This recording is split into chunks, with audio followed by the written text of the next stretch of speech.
Hello, good morning, and welcome back to Reaper Pro Tips with me, your host, Anne, and disembodied hands, Quindy, Justin, and sometimes even John. Hello, everybody. How are you? Good morning. Are you demanding that people have a Happy New Year? Such expectations, right? The pressure. Hello, yes. So my computer is dicey, guys, so I'm going to be getting a new one soon. We did manage to resuscitate it. We almost didn't have a stream. Yeah, I had a stream on Saturday to test it. So fingers crossed, and yeah, I'm going to have to accelerate the getting a new streaming computer situation. But yeah, I hope you guys had a great New Year's Eve and New Year's Day. Now we're back at the grind, except for David. He, spoiled person, has 2 days off, Monday and Tuesday, because apparently, why not?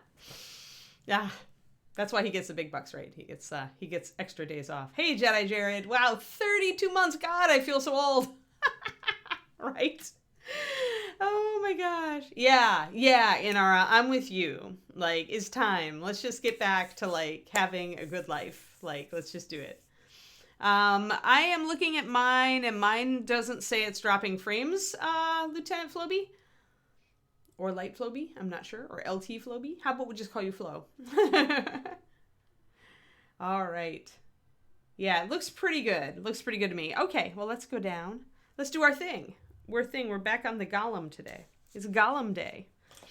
Not the kind of Golem that tries to throw you into Mount Doom when you try to take his ring away. No, not that kind of Golem. But bronze golems. Yay! Yeah, no problem. Just refresh. If it gets a little rocky, refresh your stream. It's like stretching. All right. So we did our washes on the leg. I remember now. It's all coming back to me. Gosh. It was a long time ago. I had fun in Mexico with my fam. David got to finally meet my brother and his kids and his wife, and everybody got along and liked each other. So that was good. He needs more leg days. Oh, yeah, he's apparently, yeah, David's job is going by the Scottish calendar. I'll tell him that, Cornico. Yeah, you guys are lucky. You guys are lucky that you have the extra days off. But, I mean, I can't complain, as I just had a bunch of days off. So, yeah, Mexico was really cool. If you're on my Patreon, in my Discord, I put up some pictures of Puerto Vallarta. It's very pretty. It's a very pretty city. It's just like mountains, like they come all the way down to the ocean almost, and then the city is built like right there. So there are definitely, when you walk away from the water, you are definitely going uphill. It felt a little bit like San Francisco that way. Dost thou even hoist? I like that better. Nomad Zeke on the road to Tiamat. Margaret, thank you so much for the 22-month sub. Yeah, and you only need like 2 more sub months to like have me sing happy double sub anniversary to you.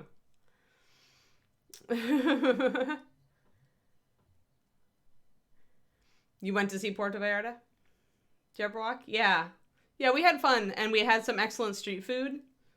And went to a really nice restaurant that made the best cappuccino that David said he had ever had in his life, which, considering the amount of coffee that boy drinks, is impressive.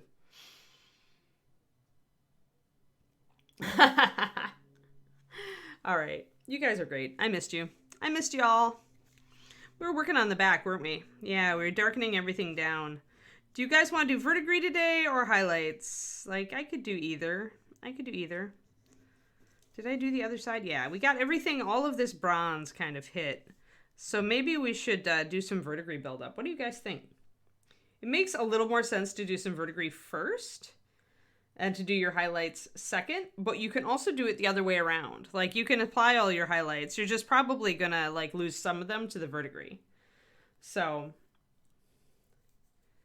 yeah, I know, right, Inara? I almost bought coffee in the duty-free shop, but because I don't drink, like, drip coffee, and I wasn't sure whether it would make a good espresso, I didn't. Verdigris? All right, let's do verdigris. I'm up for some green today. Aw, thanks, Rex. That's sweet. That's sweet of you to say. Let me see. Where's my verdigreen, as I like to call it? I almost called it verdigreen, but that would have confused people. But that's what I call it. Some colors have secret, like, joke names. Like Moonstone Blue was originally Moon Blue. for those who know husky memes, or wolf memes, I guess. So then we get our copper verdigris, and we also want to start with a darker green with the verdigris. You don't want to go right up to copper verdigris. Usually, like if you have the old peacock green, that's a really good start.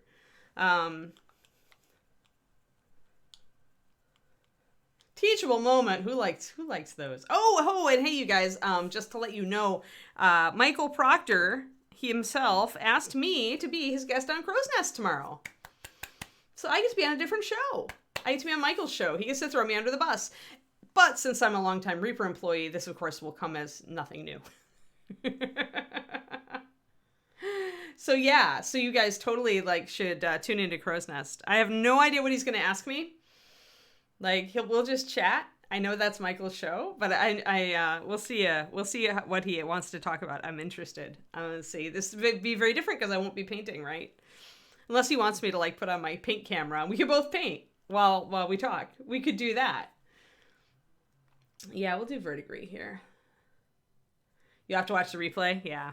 Let's see if it's entertaining. Hopefully I can be entertaining. So I'm thinking, because this is a color that's very close to peacock green, which is the color I used to use for verdigris, I could do basilisk green and copper verdigris. And you might think these are a little bit different, but in reality, copper tends to go dark green.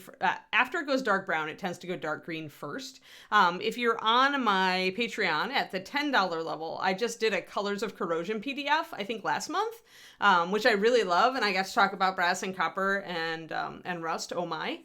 So that is patreon.com/paintingbig. If you're inclined, you can go on over. I have some free stuff also for you to look at, and you can see if you think you might be interested in my Patreon, because my Patreon is cool. And actually, since I just plugged that, I'm also going to plug the thing I just posted, which is that I was doing a coaching tier, and me and my coachees kept running into problems, most of them, where it's like homework every month. So it's like when you buy a coaching tier, you have this pressure that you have to have a project ready for coaching at least once a month. And people would drop the tier just because that, or life stuff. And so I decided I didn't want to do it that way anymore. So what's happening now is, if you are my patron at any level, then if you want coaching on a model, say you've got a competition coming up and you would like some feedback, or maybe you tried a new technique and you'd like some feedback, you can contact me via email. And if I have room in my schedule, we can set up a private coaching, and it's like $50, and I'll do either a PDF or a personalized video. So that lets more people get coaching, which has always been my problem with coaching, kind of, is I like to help people intensively, but I also like to help more people. So hopefully this will work, and it leaves it open, and it's patrons only. So just to plug that real briefly. And now let us set up some verdigris. I think I am going to use basilisk green. I haven't used it yet. Hey, Dabber. Hello, Cajun. Yeah, well, I don't want you to lose sleep. Nomad Zeke, Julie already said she'd do it. We just have to talk about it, figure out a trade or something. To do a pokey tool for me. Yeah, thanks, Margaret. Yeah, I hope it is. Yeah, I mean, like I said, I like to help more people, when it comes down to it. And that's always kind of been my problem with having a coaching tier, where only a few people get access to it. So let's face it, you don't always have a project that you want coaching on, right? And usually, instead, you'll maybe post on the Discord and you'll get some quick coaching, right? Some quick feedback. But when there's a project that's in depth that you're really trying to fine tune or get better on, then it makes sense to get a whole PDF touching on maybe the weak points of an entire model, or if you're really trying a new technique. So yeah, hopefully it will be awesome. And I'll be limiting how many I take per month, so I won't get way too stressed out. But I'm excited. I think it's a better compromise. I think it is. It's just opening up my miniature auctions to the whole Patreon. It's I like to include more people. All right, so we're going to do 2 of these, and we're actually going to do a mixture of the 2 as well to see how they mix. So it's weird, right? Because my shadow is actually warmer than my highlight. You can see that this is a warmer color than this is a colder color, and that's partially because of the blue and partially because of the white. When you tint something, when you add white to it, you do tend to cool it down a little bit. Even warm colors will cool down a bit, because the more intense and vibrant and saturated your color is, the warmer it will look, even if it's a cool color. which is why people get confused a lot about warm and cool. So I'm going to do a 2 and 2 mix in the middle to kind of see how they work. Yes, if you are new to the hobby, the Learn to Paint kits. Yeah, okay. Oh, yeah. Yeah, Cajun Beauty. The Reaper Learn to Paint kits are a good place to start. They give you models and brushes and paints to paint them. And it also comes with a really nice handout that Rhonda Bender did, who's one of our painters. And she also runs her own blog called Bird with a Brush. Yeah, so it's got a great handout. She takes you step by step. She tells you how many drops of each thing to do, and it teaches you basic techniques. And then Reaper also has a second Learn to Paint kit, which is Layer Up, which is after you've got your basic techniques down, then we'll teach you to highlight and shade with layering. So yeah, very much, very affordable for what you get. Reaper always makes those. You save actually quite a bit of money doing the Learn to Paint kits, plus you get that handout. So we need an LTPK command. Yeah. Maybe he thinks, Quindy, that if he enters a command in enough times that you'll actually add it. Where's my mixing brush? Remember to have a crappy mixing brush, everybody, so that you don't abuse your nice brushes like I tend to do when I forget.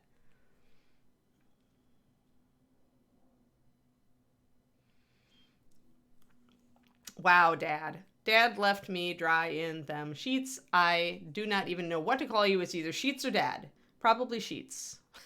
Because that sounds like an accusation. But hello and welcome. I'm Anne. This is Reaper. We're doing some some bronze verdigris today. Sorry, not copper verdigris. Although they are very similar to the same color. They're very similar to each other. Because bronze is a copper alloy. So there we go. So we've got our awesome Golem here.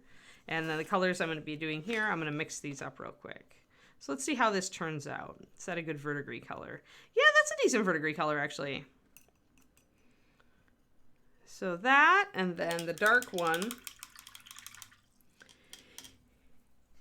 Yeah, for sure. There's a lot on YouTube and Twitch now, Cajun.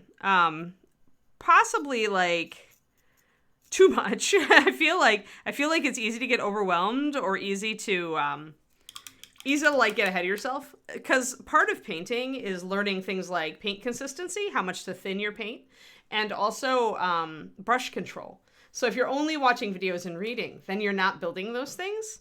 And so if you can, try to paint along if you find a beginner stream, or like we said, if you get a Reaper Learn to Paint kit, then that is like a step-by-step. So that's really useful. And it also sets you up with a pretty good mix of starting colors if you get Learn to Paint Kit 1 and 2. There are also some excellent Patreons out there once you get kind of the basics under your belt. I plugged mine earlier, but there are others as well. Take a look around. If you find a painter you really like and you think that you could learn a lot from them, then that's a great way to support painters. A lot of us actually do that as our living, Patreon. So, all right, we've got our colors mixed up. I've started, as usual, with a 2-to-1 paint to water mix. We will tune this as we go, but I essentially want these colors to be a little bit translucent, so I can kind of build them up like we built up the verdigris here on the shoulder pad.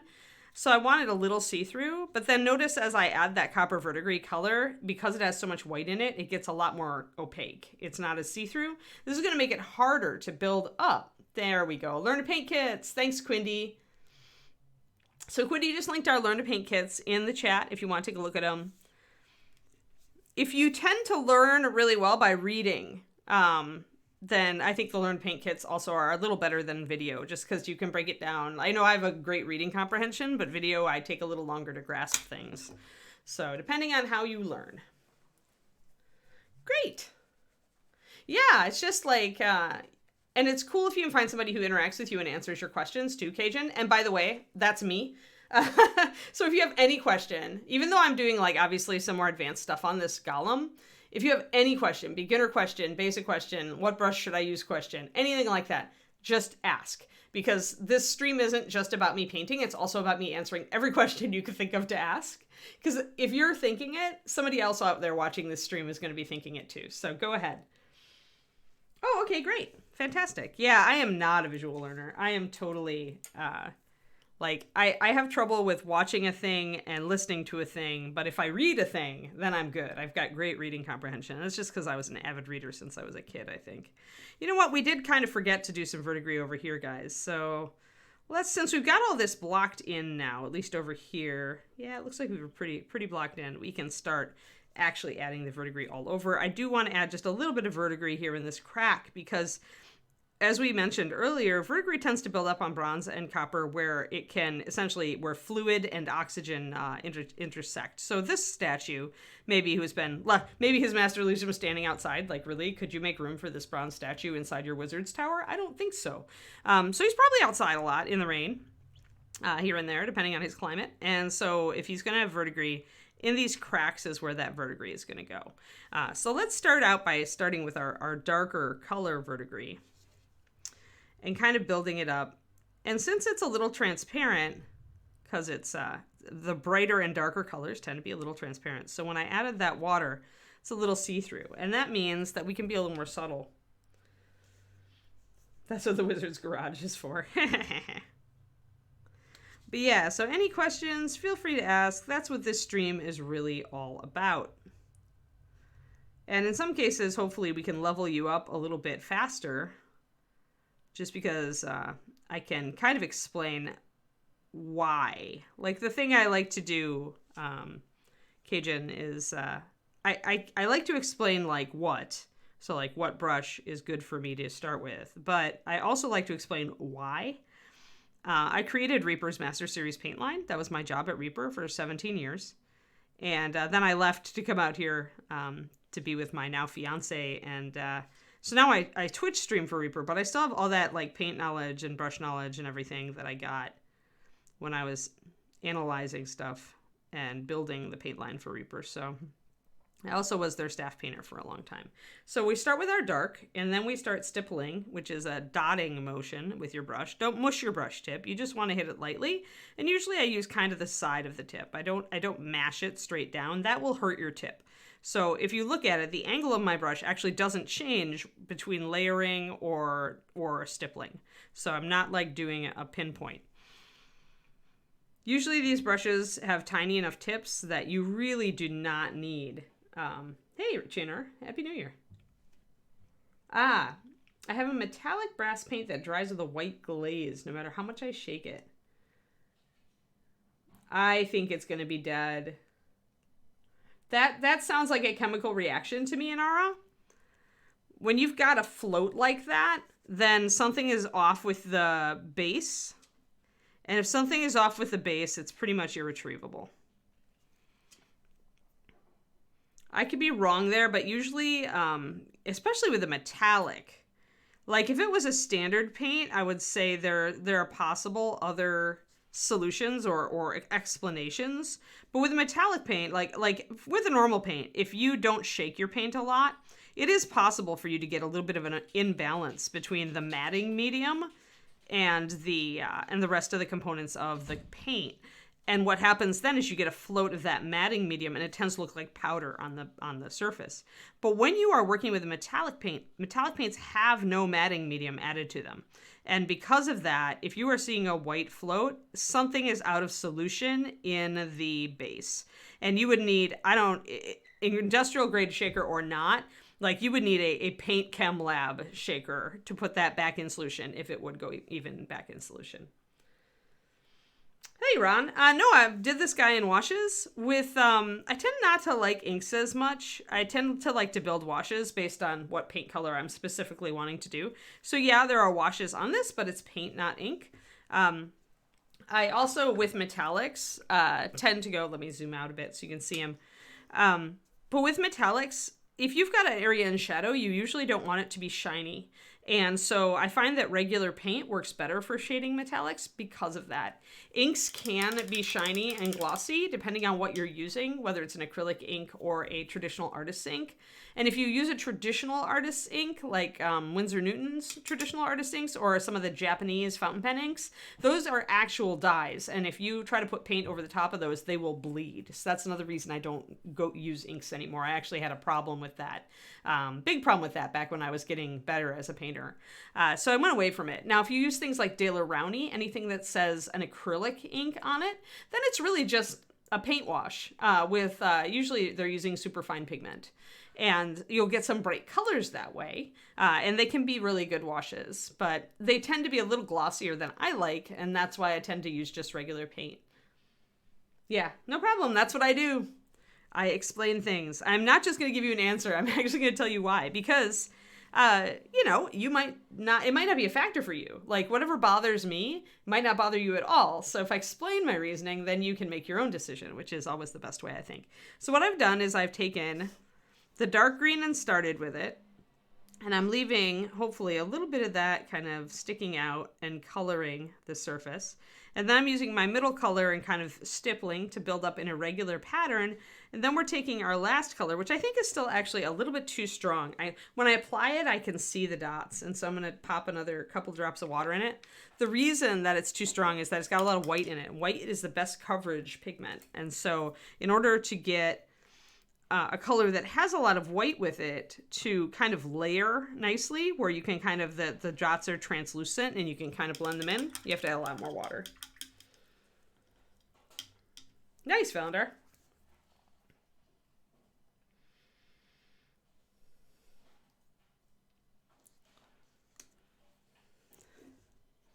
Yeah, there's just good. He's just a good design in general. I wish that both shoulders had the dragon scale pattern though.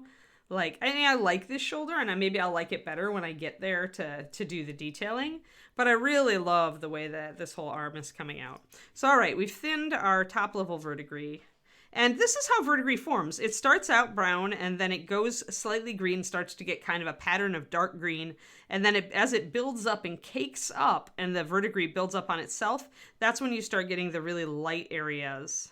And this is the same as with oxidation on iron and steel, where you see the rust. When it starts to build up, it tends to be a bit brown. And then when it starts really caking on is when you start seeing those oranges. So I'm going to leave my caked up verdigris only in the very internal cracks. Yes, it is the bronze.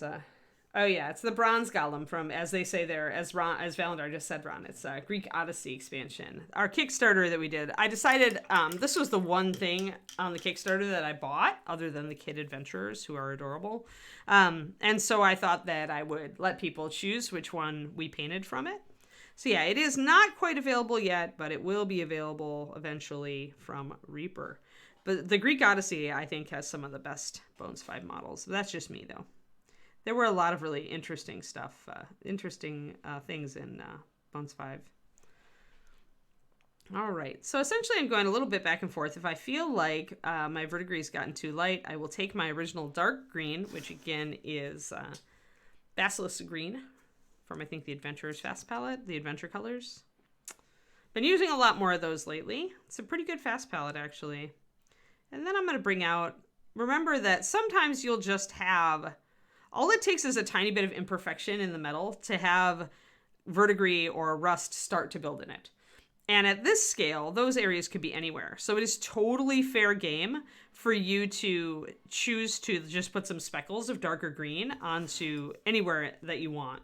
Because it's this model, he's been battered and, you know, attacked by adventurers probably, or monsters. So he's probably got a lot of imperfections. I mean, you can see his fist has been pounded. And so because of that, you can get away with doing it. Now, this will do one thing for us, doing the verdigris first. And that is that it will limit, we won't be wasting time on highlights. Wherever we have verdigris, you will not have metal highlights, because the verdigris is caked on corrosion and it's matte. It is not shiny. So you essentially, by doing the corrosion first, you're limiting the amount of area that you actually have to highlight. So it actually saves you a little bit of work, as opposed to highlighting everything and then going back in with the corrosion. where maybe you've put highlights and then later you decide, oh, I'm going to put corrosion there. So you've wasted a tiny bit of work by going back over that surface. So, oh, Crowley, hey, how's it going? Yes, indeed. All right. So yeah, so I really like the effect here where the water is obviously gotten in, and it does what I wanted it to do, which is to carry more of the verdigris down onto this hand. I didn't want the ram's head to be totally without verdigris. Now you can choose to just do a little bit of green, like in places if you want it, without the lighter colors. It won't be as visible, but if anybody looks closely, they will see that you actually put some green there. So if I add that down there, it'll be a little bit of a visual continuation. You could also decide to just add a little bit more in the cracks. This is kind of an exception where usually we seek to create dark cracks, dark lining to bring out details. But when you've got verdigris, chances are those cracks would be where verdigris is going to sit. So it's kind of a compromise. I don't totally obliterate my lining, but I put a little bit of green in there just to carry it on, just to keep the illusion going.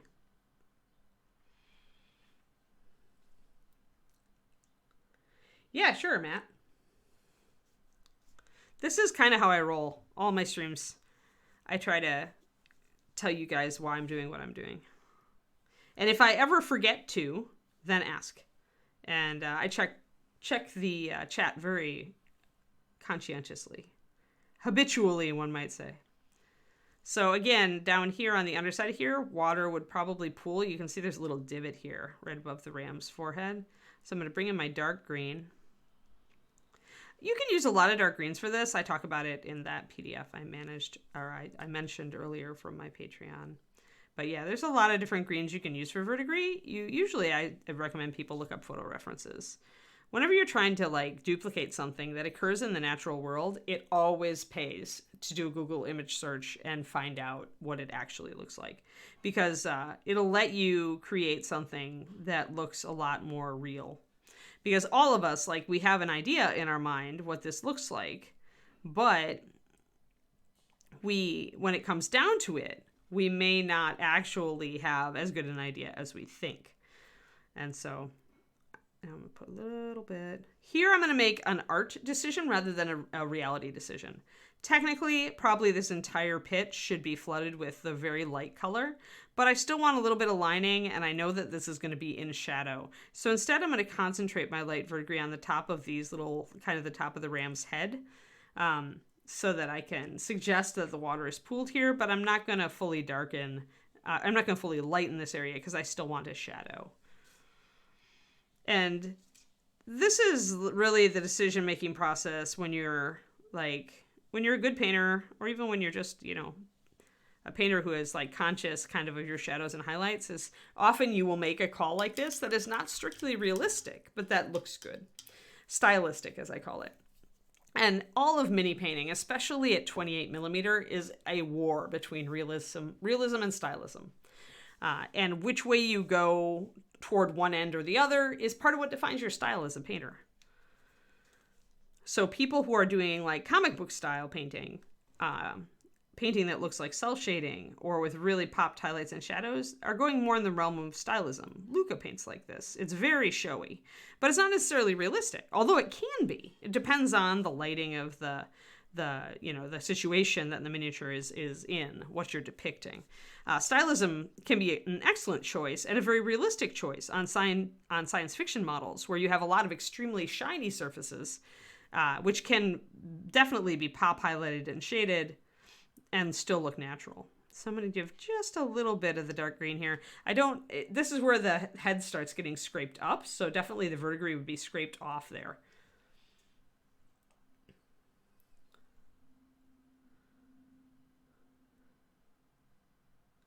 Yeah, there's a lot of people who swatch. Some of them may not be on today, but a lot of our regulars do. I know that I have seen more than one person on my own Discord, like, talking about swatching paints. I tend not to, but the only reason I tend not to is that I made the paint line, and I kind of, after mixing it hundreds of times, you instinctually know what each color looks like. So yeah, that's me. Too much experience with the paint line. So again, I'm putting my dark green first. And if you have a statue or something that's not as old or that you want to be not as worn, you could stop with just a little bit of a step up from this green, or you could stop with this green itself. This is a technique I see used a lot on, like, Marika did it a long time ago, but when there's a NMM bronze on armor, where probably the verdigris, the armor would be cleaned often, and so the verdigris wouldn't get as much of a chance to build up, but maybe it would just be a little greenish in the shadow areas, in the details, like like areas like this. Maybe there would just be a bit of green. Then that makes more sense to just use a dark green shadow on your bronze. It tends to, I think, look better on NMM than it does on metallics to do that. Just giving that maybe because the NMM is flat, you notice the color in the shadow more, so you can get away with just that initial green and without layering it up. Yeah, that's part of it, Cajun, is learning like what the color looks like. You can also do like a swatch that's starts out strong and then is thinned, like pull it out with water. And sometimes pulling it out thin over white card or paper will help you to see colors in the color. Like you'll be able to see if something is bluish or greenish, or, putting it over white. Another way to do that is to actually mix a little bit of white into the color. If it's a dark color especially, you can see, like if you look at Death Knight Black, it might look just like a dark blue. But if you add white to it, you see that it actually has a strong hint of purple on it. So tricks like that work to figure out like some of the subtleties behind your darker colors.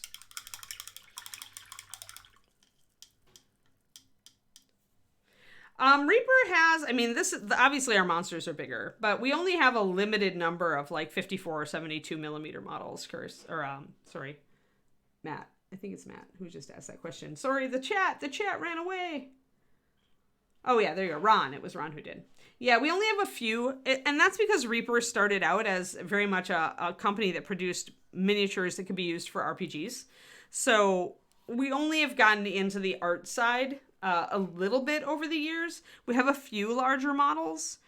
We are starting to like kind of make a few more of those, and we've just produced a few busts over the years. Like that's another big stuff. I also, Painting Big is the name of my Patreon and my own Twitch stream, and I am with you, Ron. I much prefer painting big stuff. I get to do that a little bit on this stream, obviously, when I paint monsters. But I also don't like to paint too many of them because they take up so much time. Because big. But yeah, I do a lot of busts. So on my own stream, you see me paint stuff like Noli here, which is much, much larger than, much larger scale. Noli is actually like getting close to done-ish. I probably should just finish her. It's just that hair. I have to spend time on the hair. Thank you for the link to the Patreon. I do Twitch on Saturday afternoons as well on my own channel, which also is Painting Big. But yeah. But I like the big stuff. I think I like the range of textures and that you have more room for like freehand design and stuff like that. So now let's layer up these verdigris colors. Ooh, I went too high. Too high, oh no. But wait, it's not a crisis. Just grab your lowest color, your darkest color, and kind of put that right over the top. You can tamp it down a little bit. Cajun, start with something you really like, but something that is simpler. Like I would not start with this model. It has way too many intricate details. Something that might be good would be something like here, let's show you a few opposing models. We're gonna show the other models that we're working on right now and talk about why they'd be good to start on or bad to start on. Let's just do that. That would be fun. So let's get out everybody. Let's make a little conga line. And boom. We've got, let's see, Noli is first, Ogre is second. I want to keep them in order or we'll be out of order on the streams. So we paint a succession of like 6 different models on this stream from day to day. And here are some of the models we are working on right now. So the Wizard would be an excellent model to start on as a first model. And the reason is that he's fairly simple. He gives you a little bit of hair, he gives you a lot of cloth, he gives you a cute rat to work on, and a book if you want to do it, although of course you don't have to do it as intricately as I did. And he's got just kind of simple. He is simple and clean, so he'll be an easy figure to start with. As opposed to this guy, Vitanis, who is obviously the warlock with too much stuff. So because he has all of this tiny fine detail, when you're starting out in painting, it can be really hard to hit those details because you don't usually have the brush control yet. So working on things that are simpler helps you build brush control so that you can attempt the tiny details on a model like Vitanis. An ogre like this is also a good call. He is big, and big can be harder to blend as far as like the skin tones and stuff, so it can be harder to get nice highlighting and shading, but it's also good practice for that. And because it's bigger, the details are bigger, you can still do fun stuff on him, but he's very clear. Everything is very big for the most part, so it's easier to paint it and to get a nice result on it. And then finally, there's Arnold Pirate. He's a great model to start with as well, for the same reasons. Though he has some nice details, he is also fairly simple. You can choose to do stripy pants on him, like I did, which is fun, and also not that hard. And he's got some nice fur. You can practice some fur, and some cloth, and some leather. So overall, a larger or simpler figure is generally a better start than something that's got a lot of straps and buckles and little tiny details. Just because it risks you getting frustrated. And that's the one thing you don't want to do when you're getting into the hobby, is you really don't want to pick a model that's going to frustrate you and burn you out fast. So that's why I say save your very detailed figures for a couple down the road when you've gotten better at brush control and better at painting details, and start out with your simpler guys. Does that make sense? Oh, sorry, yeah. Yeah, sorry, Ron. That was not a Reaper model. I don't think I do have a Reaper bust, but it's also not available. Hold on, let me put everybody back. Here we go. So Reaper has done a couple of busts. They're Bones 5. They should be out eventually when Bones 5 is all released. Let me grab the pirate. So Reaper did put out a special edition bust, which I hope they'll reissue. This was for ReaperCon. Hey, Dogfather, thanks for the resub. 23 months. One more month till I have to sing to you. Yeah. So this is a Reaper bust, but sadly she is out of print, and I'm not sure if they'll ever bring her back. I hope they will. But she was put out for ReaperCon this past year. So we are painting her on stream just to show people kind of how to paint a bust, just so I can actually cover bust painting techniques on the stream, which otherwise are very difficult to do. But yeah, because I've painted Reaper stuff for so many years, like it's almost 20 now. It's getting there. In my off time, I tend to paint non-Reaper busts like the Knoll. The Knoll is White Werewolf Tavern, Ron. So they're a digital sculptor group, and they do a lot of really awesome stuff. But if you get on Etsy and type in White Werewolf Tavern, you'll find a bunch of people who produce the models if you don't have a 3D printer yourself. Which I don't. I'm not yet willing to jump into go down that particular rabbit hole. Does that make sense? Yeah, I agree, Nomad Zeke. It would be nice, especially...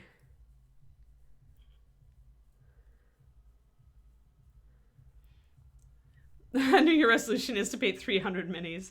Yeah, when you make New Year resolutions, try to make them attainable.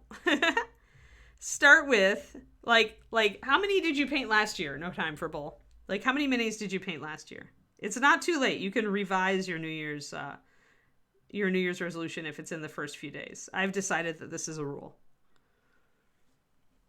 Yeah, Jetta Rose, there was The Grudge, and I'm not sure of the status on that one either. Is it in stock or is it not in stock, guys?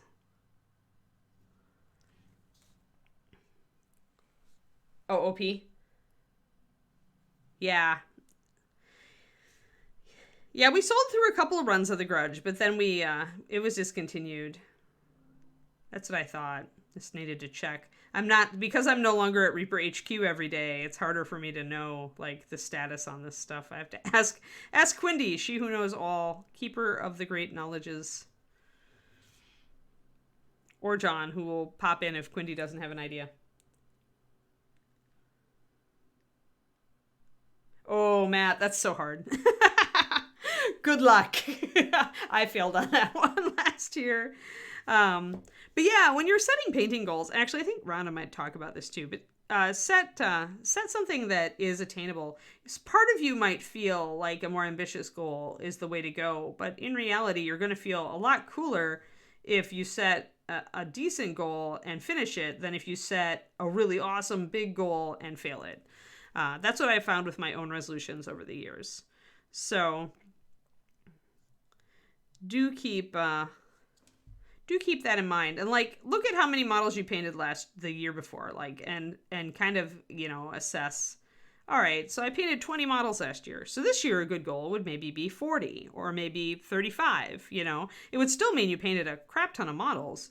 And kind of break that down when you're thinking about it. Break it down by month. Like 300 models divided by 12 is X models a month, right? That's a lot. And if you break it down by week, it gets even more. Now, it does depend on how much time you have to paint. So, Matt, who was it who wanted to do 300? Oh, Bull. Yeah, Bull, if you said 300, you're supposed to be doing a lot more than that. But yeah, like if you really, really think about it, and also set a goal for yourself that's enjoyable. Like the point here is to enjoy the hobby, right? Is to enjoy your miniature painting, to really be happy with your work, to produce something that you think is awesome, that will make your friends go ooh and ah. You know, all those things are great goals. When you overcommit, then you feel bad about yourself, like almost from day one. And that's just like a recipe for wanting to give up. At least for me, that's the recipe for wanting to give up. So I always start out with pretty easy goals. Like I actually did a weight loss goal this year because I have gained back a little bit of the weight I lost on my keto diet. And I also really want to hit like below 160 for the first time. So I've decided that I'm going to try to do 20 pounds by my birthday. And I started weighing myself right after the Mexican vacation. And we'll just see it. It should be like less than 1 pound a week, which is doable, like really doable if we stick to it, given there will be plateaus, right? But this is the goal. And I purposefully made it not too ambitious. It's still an ambitious goal for me. 20 pounds in 6 months. But I've done it before. So it's not like I'm breaking new ground. I have lost that much weight in that time before. But yeah, always make it obtainable. Because you're going to feel so good when you can see it stacking up.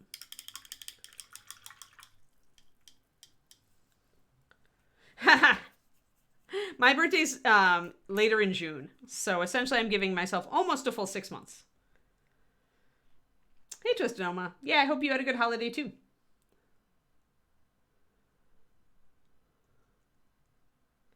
Adult green dragon by the end of February. See, that's totally doable.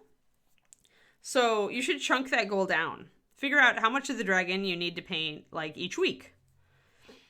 And then say, okay, I'm going to paint like the wing this week and the other wing next week, you know? Graniko, you're funny. Yeah, there's a point, ever since I lost 60 pounds on the ketogenic diet, there is definitely a weight point that I will not ever again go over. And so I hit that weight point in Puerto Vallarta and I'm like, done. It's on weight. So that is why I'm inspired to lose it. Plus, let's face it, with my back issues, the more weight I can lose, the better for my back. And that's a big motivator for me. You need to stop going to Reaper's website. That's funny. Yep, fur texture. Yeah, Dabra, and I'm about to do another one because I'm doing my first, my $2 video for the Patreon is going to be 28mm textures, and it is fur, and I'm using a Reaper model. We're actually going to do fur textures, both smooth and rough, on the hair folk, because I know a lot of you guys ordered models and got her, and she's a really good model for all sorts of fur texture. So, as well as being just pretty. So we're going to do that. And then I think I'm almost done as far as the 28mm texture series. We'll have to come up with more ideas. But I think it was a pretty good series. All right, so now we're going to take the darker green. And again, I'm going to put it, because this is kind of in the shadow and you can see that it is, I'm going to use the green up here. And also I should probably put a big blob of verdigris right in here, shouldn't I? Because in the curl of this ram's horn, that's going to be a lot of water in there.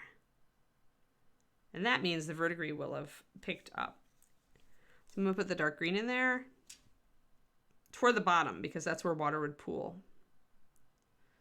I like more realistic paintings, so I always think about when I'm doing corrosion, where would it go?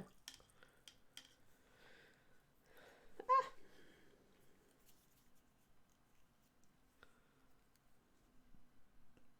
Nice. If you order from the UK site, so when you go to our website, you should be able to pick your region. Am I right, Quindy?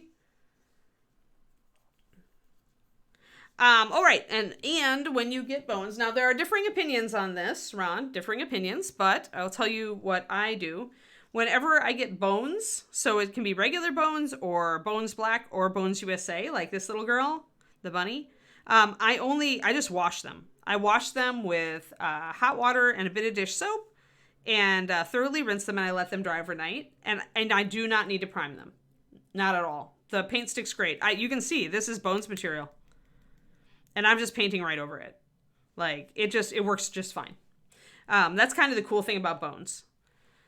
Now, if it is a resin model or a metal model or a styrene model, depending on where you order from and what you order, then you want to prime it. Some people wash their models before priming, but I've never had to do it. Like, except for some resin. Some resin just seems to be real slick. And when you prime it, you'll notice it. Sometimes it helps to wash those. So if you want to wash your resin by default, you can.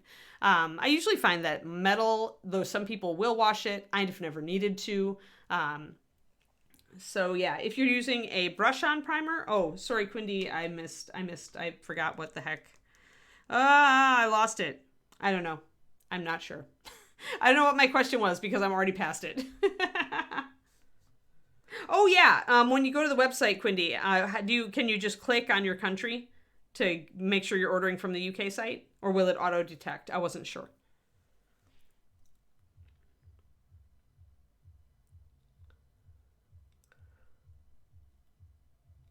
Yes, there we go. No time for bulls, got it. Yeah, so if you select British, you'll get it. Okay.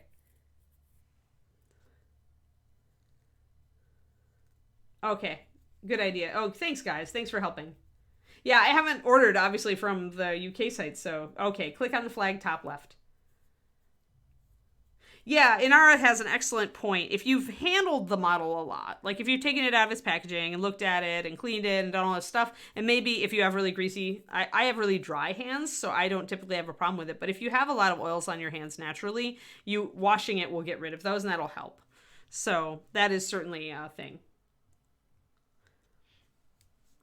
Certainly a thing.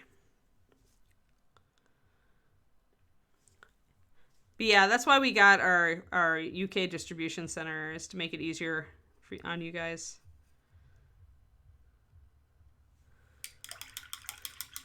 I will say also that brush-on primer is a little bit different from spray primer. I believe you can use our brush-on primers on bones. But again, there's I think we have an article on that about priming bones. Can you link that up, Quindy, if you have a second? Because we have a prepping bones article, don't we? That we normally link to. There's a lot of different opinions on priming or not to prime bones. So you pretty much have to just kind of... There we go.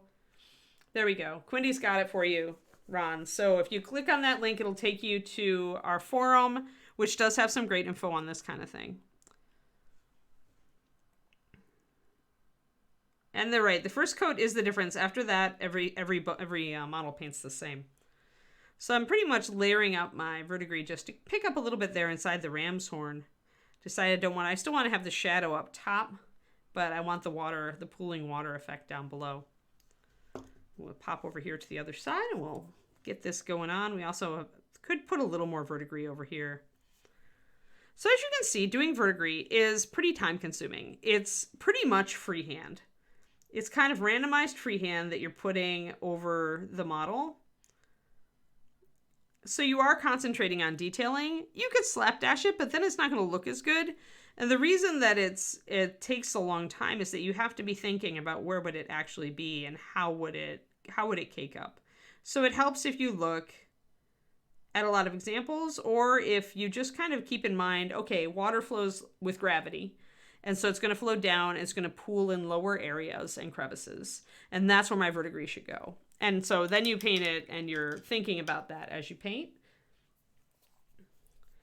I mean, it's not like a debate, Big Apple. It's just people do it or people don't do it. I don't consider it a debate. For me, I consider priming bones to be overkill. The only time I do it is if I'm going to put black primer over a bones in order to do a zenith spray prime with a primer that I know interacts with bones. I just always like to represent both sides of the question, because a lot of people do absolutely prime their bones and believe strongly in it. I mean, you're never going to get away from something when two people have like strong opinions about it. So I don't think it's really a debate. It's more figure out what works for you. What do you like? What do you do? But just be very careful, because some primers do react with bones. Yeah.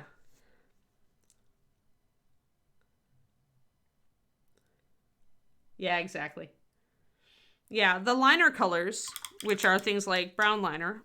When people are talking about the liner colors, Ron, and other new people, they're talking about these. And there are also some liners in the fast palettes that aren't labeled as liners. For instance, Rogue Shadow and Death Knight Black. They don't have liner in the name, but if you look at the back of the fast palette, it will say that it is a liner. Liners are special paints. They are chemically different from our other paints. They do seem to adhere to bones really well. So some people will thin it down and essentially put a wash on to bring out the details with brown liner, blue liner, gray liner, whatever.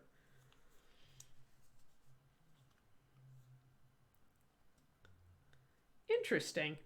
Primer is made for paint to go on well over it. That seems a little weird to me. Unless your primer has reacted with the bones, which is kind of what we're just talking about. That's why I don't prime my bones. For one, I don't feel like I need it.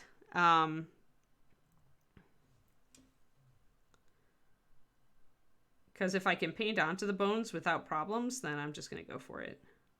Cut out the step. So I'm going to put a little green around the top of these little runes, just because there would be, again, water pooling here. Let's get close.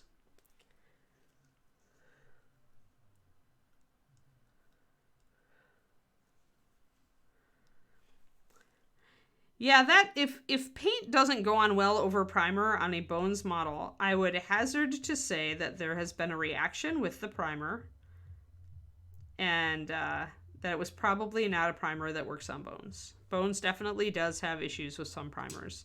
This is why people will tell you not to prime your bones, or they'll suggest that you use a specific primer on the bones. So this is an example, like when you get very good brush control, you can start putting in tiny little verdigris details wherever you would like them. It's easy, though, for this to become a rabbit hole kind of situation where you get into painting verdigris, and the next thing you know, you've got 16 zillion miles of verdigris, and you've spent 4 hours on one small portion of the figure. And it looks great, but maybe you didn't want to spend that much time.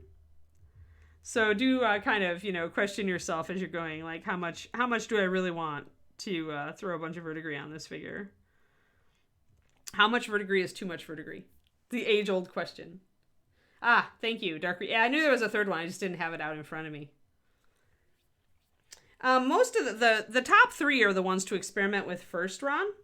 So the top three are 9064, 9065, and 9066. Brown liner, gray liner, and blue liner. The other liners are only available in fast palettes, which are 6 paint sets. So if you want to play with liners and just see if you like them, picking up those three, the brown liner, the gray liner, and the blue liner, are really good. Some people just swear by the brown and the blue, but I find that the gray liner is also excellent for doing non-metallic metals, specifically steel, silver and steel, because it's a near black that tends to blend a little bit easier than a pure black. So getting a little bit of green in there.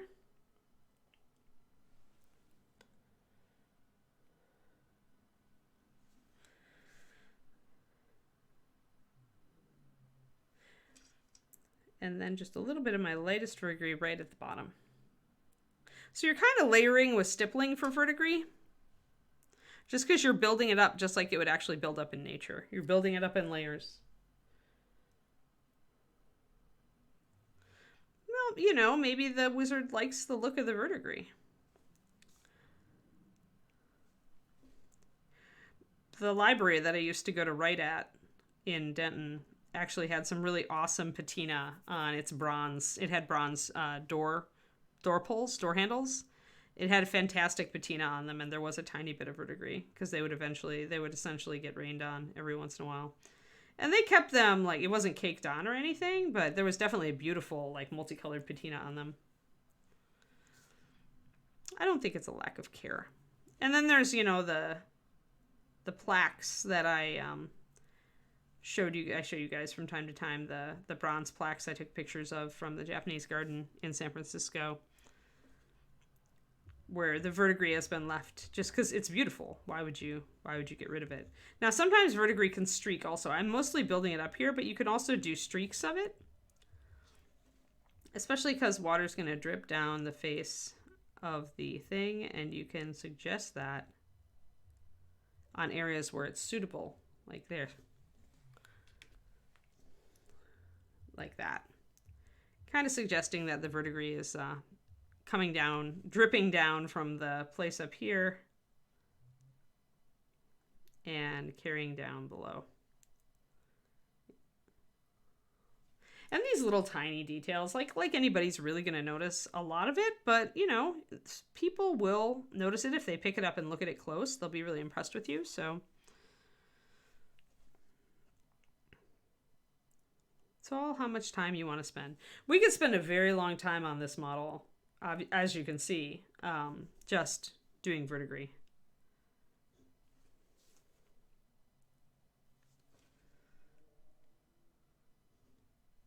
I think I'm going to end the verdigris kind of there, though.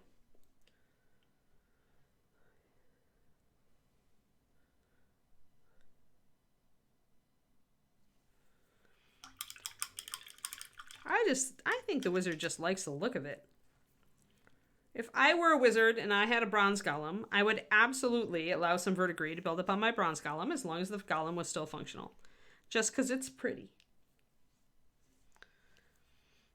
Alrighty, let's see here. So we've got, pretty much, I need to do, yeah, that's good. That's good, actually. Let's do, let's for fun, let's start on the helmet, guys. What do you think? Let's do it. Different surface.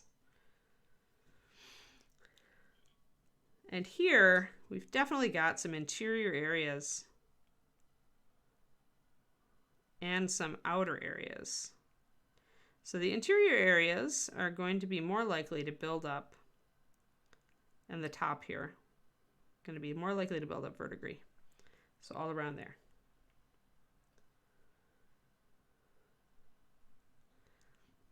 I'm not sure about delivery times in the UK. That is one thing that I have no experience with. Kroniko, do you know? Since you are over there.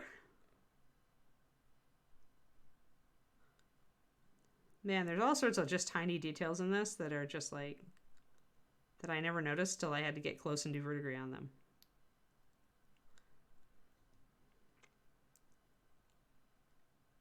I'm going to use the green for shading, just in general.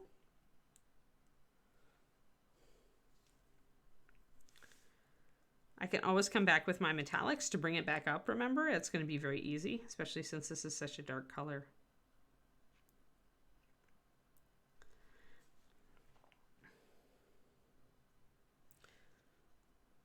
Not too bad, a few days, Kroniko. I don't know how good the post is in Britain. I have no or in the UK in general. I have no experience. A little bit of detail here where the water would catch.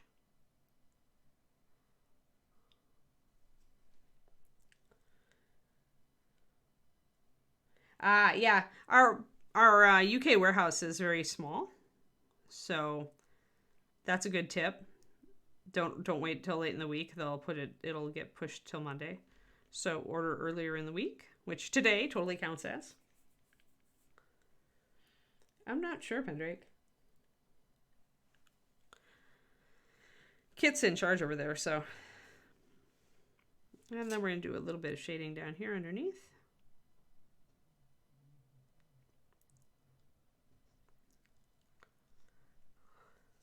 All right.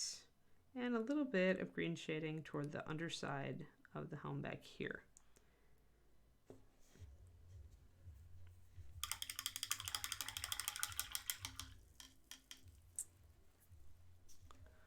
Oop. There we go. A little bit of perspective. I like to go back a little bit. When you zoom in too close, sometimes you lose perspective on the entire piece.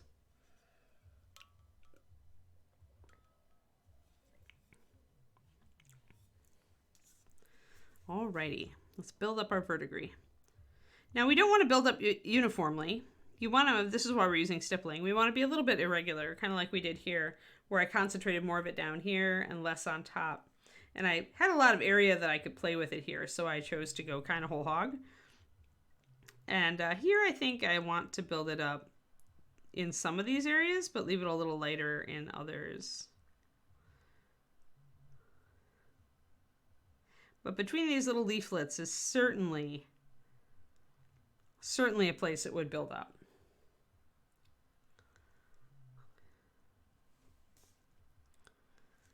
And maybe a little, I missed a spot up here.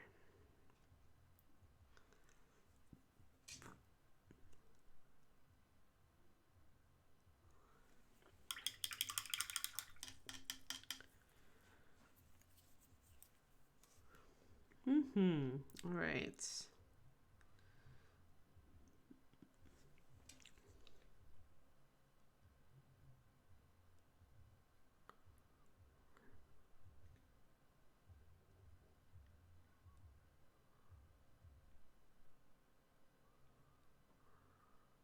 A little bit of irregularity. You don't want to just fill in areas. You want to kind of go bumpy with it because it wouldn't build up regularly.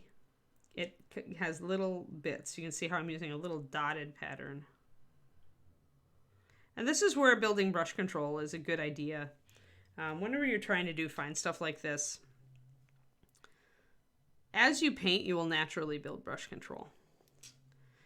One of the keys to building it faster is to make sure that you keep your brush roughly in the same position when you paint.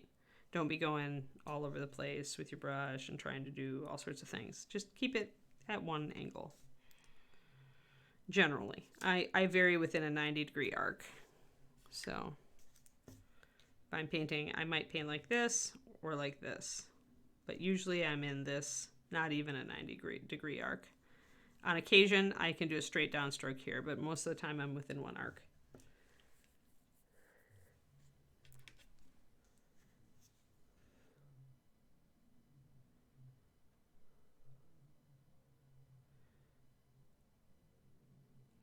Twisted Oma.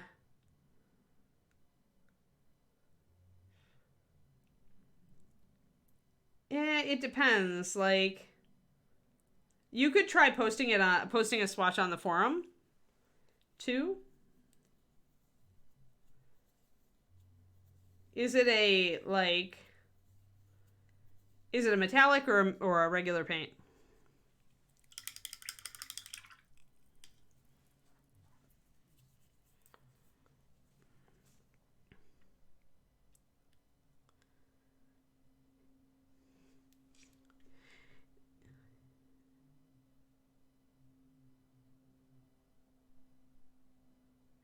Normally, I would say Twisted Oma, if you sent it to me, like, I could ID it. But now that I'm not at Reaper, sending it to Reaper, I don't know how knowledgeable people are as far as staring, you know, looking at a color and being able to target it, I would be able to tell you in like 5 seconds, most likely. Or I would be able to give you a color to look at next to it to see if it was the same. We just actually answered that earlier, Cajun, but I'll give you a real quick rundown. Bones models, whether it's Bones USA or Bones Black or regular Bones, I just wash with a bit of hot water and just soap and rinse them well and let them dry overnight, and then I just paint right on. But if you have a resin or metal model or a styrene plastic model, then you will want to prime it.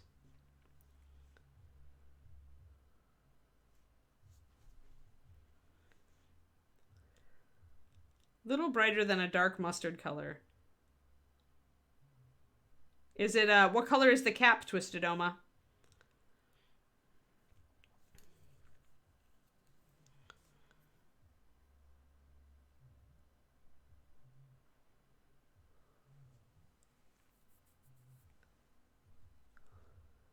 White? All right. So that eliminates it being an HD. Little lighter than a dark mustard. Palomino gold? Where is my... Oh, that's blonde hair. Like so?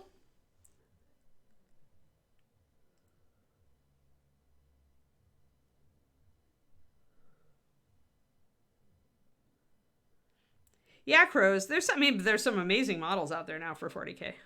Like, they're doing good work in styrene in general. So, a little lighter than a dark mustard, I would think Palomino gold in Maine. Twisted Oma. Could be Palomino gold, could be blonde hair shadow. The problem is that a swatch is never going to be exactly precisely right. Swatches, if you guys didn't know this, but if you paint a paint swatch on various different surfaces, even different types of paper, the color will be different. I found that out when we were trying to work with a movie company to do paints for an animated film, and they were shooting the paint through an airbrush onto a specific surface, whereas I was painting it onto a model or onto card. And because they were different surfaces, the paint actually wasn't a precise match. So it's not like it'll be a huge difference, but you will be able to see a difference. That's how I learned that. It's very interesting. But it's because of absorption and how the matting agent probably works on different surfaces, whether the surface is absorptive or not, or the paint just evaporates. So that's why a swatch ID system is kind of fraught with peril. Like, the power palette's the closest thing, but the power palette also isn't perfect, because then also, if you're taking a picture of your swatch, that's going to change it, because the light is going to affect the color, and the objects around the photo is going to determine, like, if your phone shifts the values. So yeah, the best you can get is ballpark. But just like I just did with Twisted Oma, if you tell me roughly what the color looks like, I usually can whip out something and say, is it this?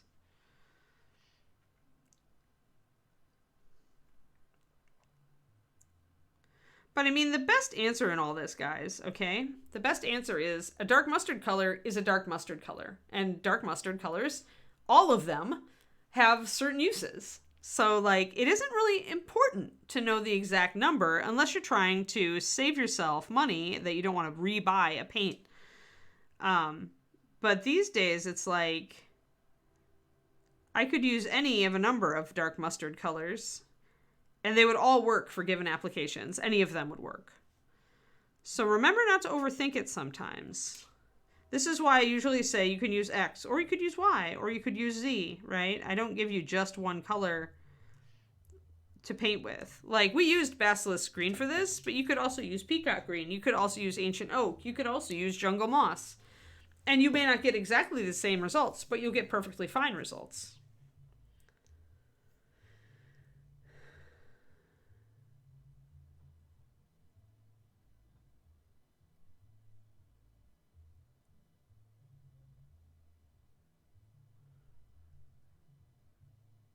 Oh, hey, Roll to Explode. Did you just rate us? Did I just miss it?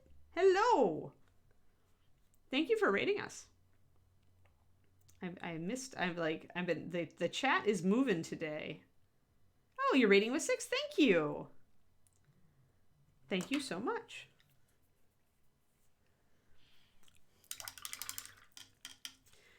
Thousand Suns can be fun to paint just because the color scheme is cool.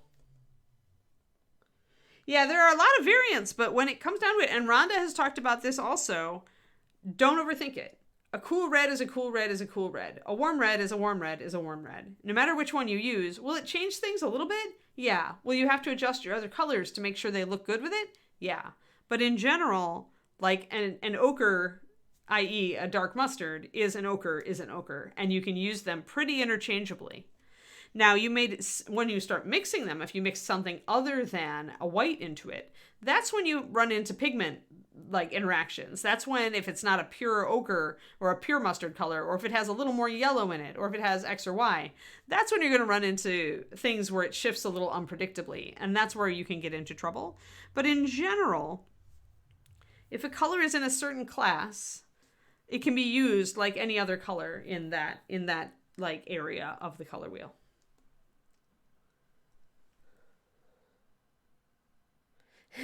Nomad Zeke, totally. Yeah, you guys. Yeah, I know, we're both out of practice. You guys. You know, it's just because your brains like to get down the bunny holes. You all, you like to... And it's cool that you like to microanalyze. I mean, that's what I do.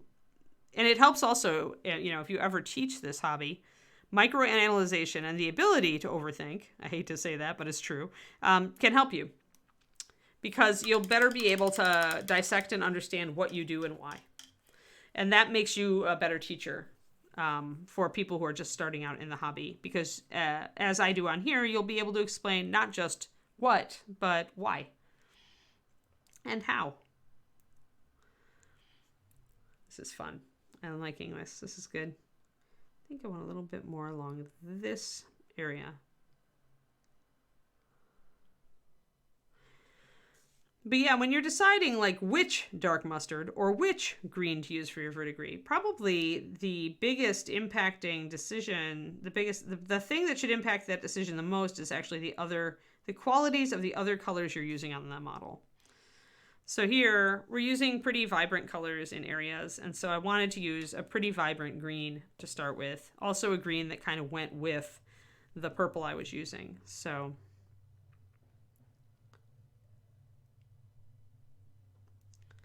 a little bit of verdigris there.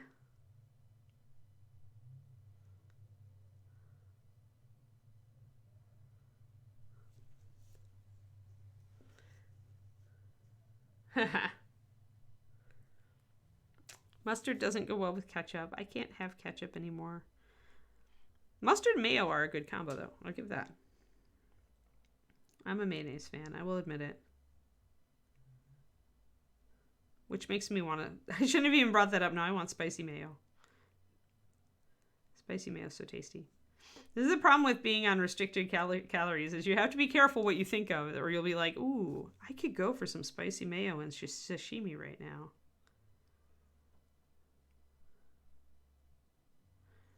But I did actually get some sushi when I was in Mexico, so I have to be good for a little while.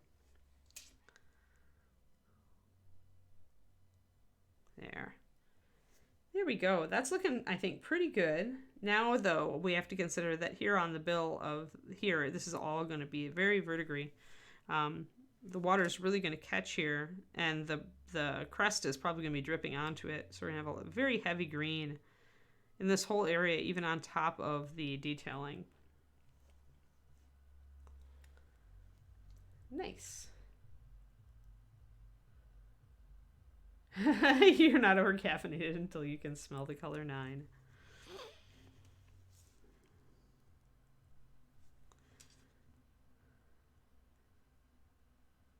So let's just do both sides of these. Just you see how I'm just painting the green over everything at this point. I can always come back and put metallic over the top of this if I want to bring back touches of it.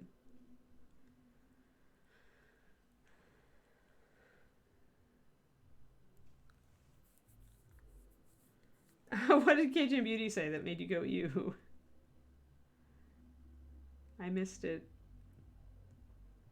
Oh, mayo on hot dogs. Yeah, I could totally see mayo on hot dogs. I've never tried that. We don't really eat hot dogs much. But, like, we do eat bratwurst. And I bet I could mix some mayo into my mustard. That would be tasty.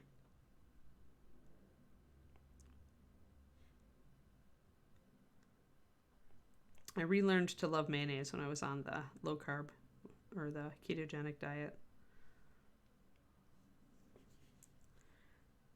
I used to always mix mayo with ketchup back when I could still eat ketchup.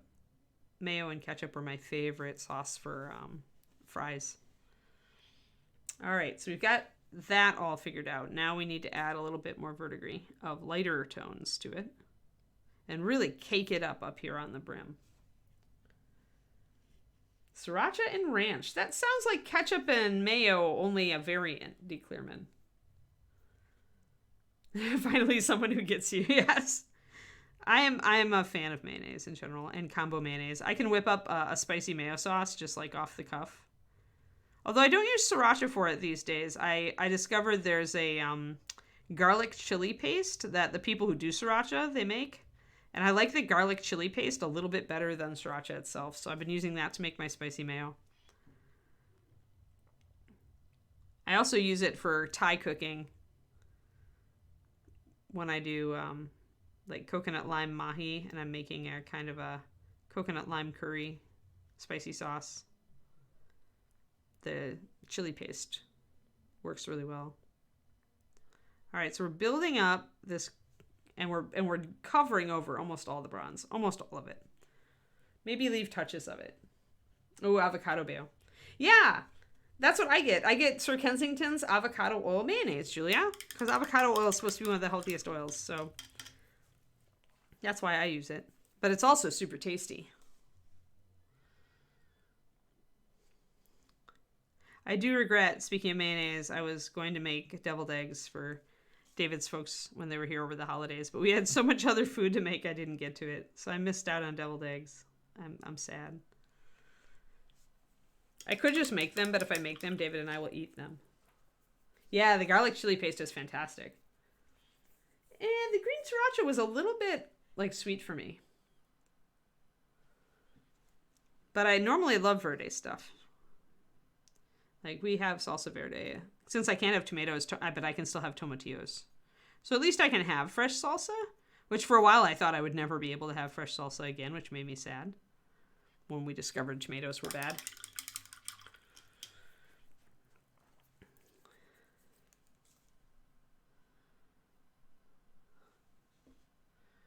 I'm going to cake in a little bit of this lighter stuff now.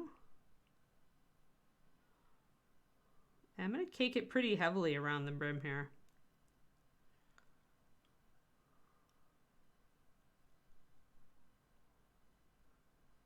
Pretty solid light strip of it there.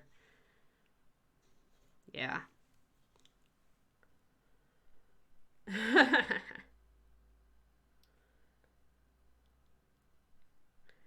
Deviled eggs are my party food, Cajun Beauty. Like if we're going to a party, you know, so I didn't make them for a long time either because we didn't have parties. But I did make them recently for a shindig at somebody else's house. And we're about to start hosting a paint club at our house on every other Sunday. So I could totally make that an excuse to make deviled eggs. Provide some snacks for our guests.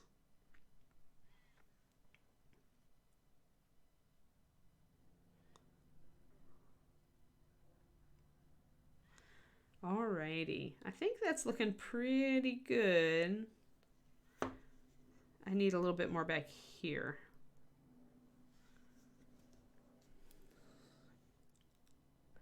Came out a bit strong up here, but I would expect it to, so we'll see.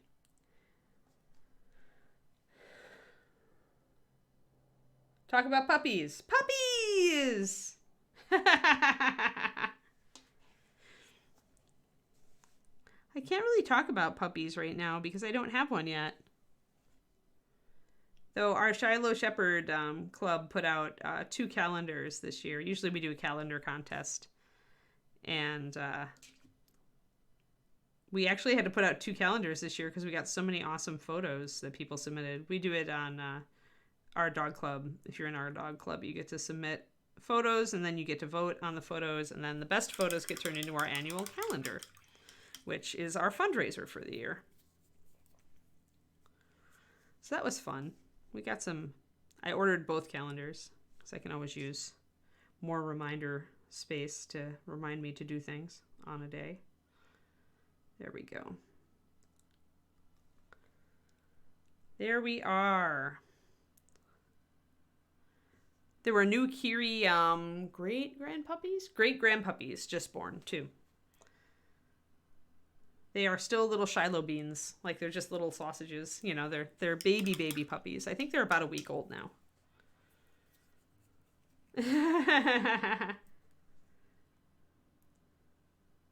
Yeah, I like to use paprika too, Cajun Beauty, with the deviled eggs. And then we'll add just a bit more of the light green in here. There, and that looks pretty good.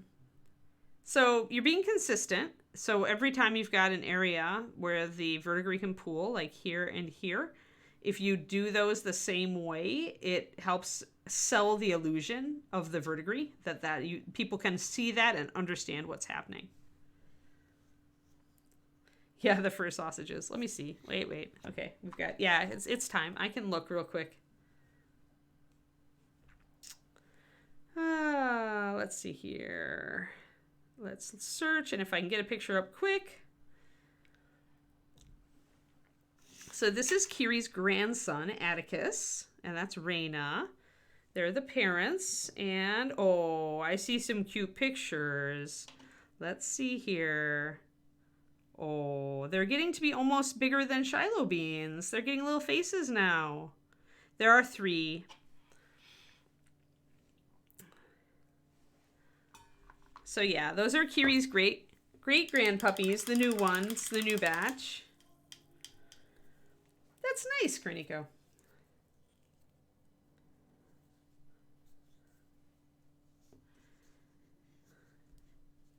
All right, now one thing I am noticing is my verdigris here and here is brighter than my verdigris in here. So I am going to... Yeah, I'll keep showing you guys pictures as they grow. I think these are going to be real beautiful dogs when they get big, because both parents are really imposing and gorgeous. Atticus is one of the most handsome of the Kiri great-grandkids. He's one of my faves. He's a monstrous dog, too, like... Which is funny, because Kiri... all of Kiri's kids were bigger than her. The size is recessive. Large size is recessive. So... She had big brothers, but Kiri herself was fairly small. But then all of her kids were bigger. And the grandkids were even bigger. So I think Atticus is like a 30 inches at the shoulder male. Shilohs are significantly bigger than most German Shepherds. He's 30 or 31 inches. He's a big moose. And 120 pounds, I think. There we go. So let's bring a little bit more of the brighter color into here. And that helps bring everything together.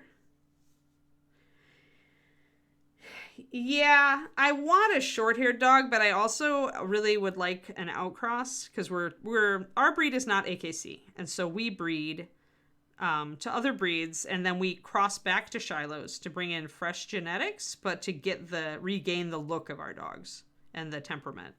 So right now there is an outcross litter happening this year, and if it takes, I am tentatively on that, and that would, unfortunately, the puppies are big enough to go home. If it happens on time, it'll be right around ReaperCon, so let's hope we do not have a conflict with puppies and ReaperCon. But yeah, but those puppies, the problem with the outcross puppies is they're all long-haired. And the only reason I'm considering it is that the outcross dog is fairly short-haired, so I'm hoping to, get a short-haired variant.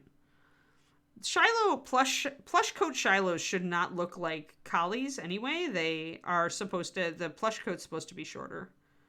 So we'll see. But if I don't get that one, or that litter does not take, or it doesn't have the puppy that I would like, then I am on the list for a Kiri great-great-grandkid for next year winter. And that should be a smooth coat. So short coat. I really would prefer a short coat. And if I end up getting a long coat, I'm probably going to have to get a second dog at some point and get a short coat. Because I am like the poster child for loving smooth-coated Shilohs better than plush coats. Like, everybody knows that that's me. So to get a plush coat would actually be very disappointing. We'll see. But I believe very strongly in our outcrossing program that it will produce healthier dogs. And so it's like what I love versus what I believe in. It's a hard call, but I'm sure that no matter what puppy we get, I will love her. Prefer a girl. I like girl dogs. Girl Shilohs are a little bit more serious than the boys. The boys tend to be big goofballs. I like the more serious dog. All right, so now I've made our colors all match. So you see, even if you don't pick the same exact colors for each step of your verdigris, all you have to do is add a few touches to kind of bring everything all together, and then you're looking good. So there we go.